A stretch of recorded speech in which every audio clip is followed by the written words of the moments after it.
Good morning মন্ডলা family. সকাল সকাল আজ রান্নাঘর থেকে ব্লগ স্টার্ট করছি। আজ পায়েল কোয়েল দুজনেই আসবে না। এদিকে আমি কালকে খেয়েছি অ্যালার্জির ওষুধ। ঘুমে আমার চোখ ঠোকের অবস্থা খুব খারাপ। কালকে গাল ভর্তি দুটো লাল লাল হয়ে সে মশার কামড়ের মতন হয়ে গেছিলো। যাই হোক, ওষুধটা খেয়ে কাজ দিয়েছে, এখন সব ঠিকঠাক, ভালো আছি। যাবো একটু সবজি নিতে, ছেলে খাবে ডিম পাউরুটি বানিয়ে দিয়ে দিলাম।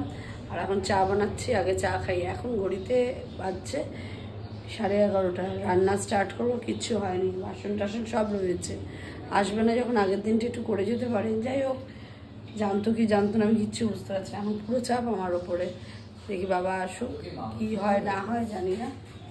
খাওয়া হয়ে গেছে, 12টার সময় যাবে কলেজ, আগে ভাত বসিয়ে নিই তারপরে। হ্যাঁ, মনে হয়ে গেছে মাংস আনতে।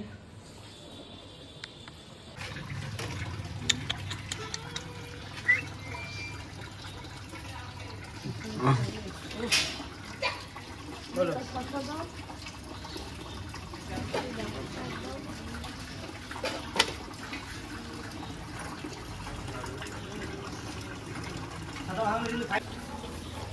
বাজার নেওয়া হলো। আজকে আমার বাড়ি কেউ আসবে না, কাজের লোকেরা। ওর মা অসুস্থ, কাজের মেয়ের মা অসুস্থ হয়েছে বলে। 30, 50, দেখো বেরিয়ে গেছে বেড়ালটা। 10 টাকার বিনস, 80, 30, 110। ঠিক আছে, দাও। টমেটো। ছেলে যাবে কলেজে, এদিকে মাংসটা করার চেষ্টা করছি তাড়াতাড়ি করে। ওই সেই পেঁপে আলু দিয়ে পাতলা ঝোল, লোটে মাছ হয়ে গেছে, উচ্ছে কুমড়ো ভাজা, আর কি আর এখন বলতে জানি না কি হবে না হবে। এদিকে ভাত হচ্ছে তো হচ্ছেই, ভাতটাও যদি তাড়াতাড়ি হয়ে যায় তাহলে হয়ে যেত।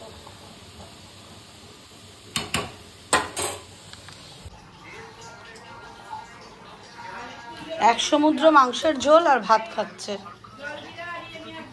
অল্প করে মনে হলো একটু আলু সিদ্ধ বসাই, আলু সিদ্ধটাকে একটু শুকনো লঙ্কা দিয়ে ভেজে নেবো, মেখে নেবো।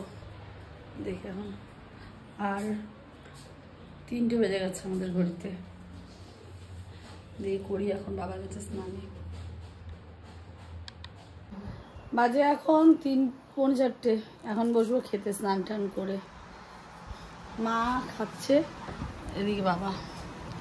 আমার খাবারটা নিয়ে আমি বসে পড়ছি। সেভাবে ব্লগ হচ্ছে না কিছু, দেখি বিকেলের পরে কি হয় না হয়। আর খাওয়া দাওয়াটা করে একটু ঘুম দিই। আবার বিয়ে মারছি, তারপরে সবার সঙ্গে দেখা করার ব্যাপার থাকে না, ওই জন্য আগে বিয়ে মারছি যাবো, আর তারপরে ওদের সঙ্গে দেখা করব। এখন দেখি একজন তো ট্রেন মিস করলো, আরেকজনের কি খবর হলো কে জানে। ফিরে এসে মা বাবাকে খেতে দেওয়া সমস্ত কিছু কমপ্লিট। আমার আর খিদে পেলো না, তাই আমি খাইনি। আর বাইরে আমার আগেই বলেছি ভিডিও করতে ইচ্ছা করে না। যদি ছেলে থাকে তাহলে ভিডিও হয়, নাহলে হয় না। যাই হোক, এখন বাড়িতে এসে বানাচ্ছি একটু কড়া করে দুধ চা। আমি বাবা বাইরে কি যেন একটা করতে গেছে, তো যাক। আর আমি ওদিকে দুধ চাটা একটু করে নিই। আবার ওদিক থেকে লেজ না, বাটার চা খাবো আজকে। বাটার চাটা নিয়ে রেডি হয়ে গেছি, একটু দুধ দিয়ে দিই। তো বাটার চা খাবো আজকে। আমি কিন্তু বাটার চা খাবো। চা করে নিই আগে।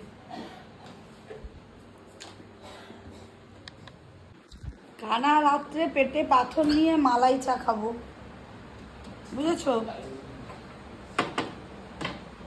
মালাইটা বার করি,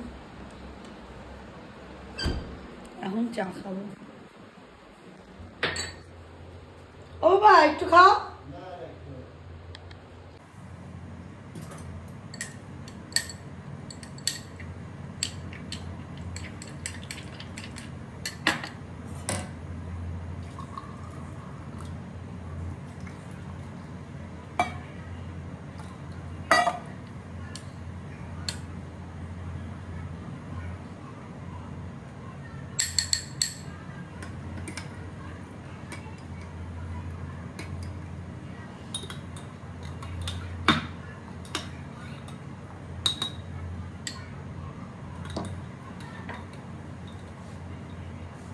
কিভাবে রুটি খাওয়াতে হয়, এরকম করে ঘুরিয়ে।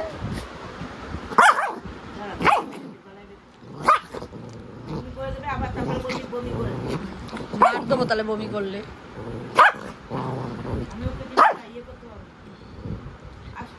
দাঁড়া, ওকে রুটি খাওয়াতে হচ্ছে আমাকে। আস্তে আস্তে খা, আস্তে আস্তে খা, তোরটা খাবে না। আরে যে আরে কাপ নাড়াচ্ছে, এবার চা দিয়ে এই রুটিটাই খেয়ে নেবে।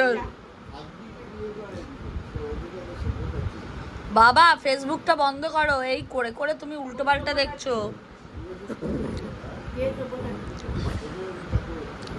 বাবা ফেসবুকটা বন্ধ করো, এই করে করে তুমি ভুলভাল সব খবর আনছো।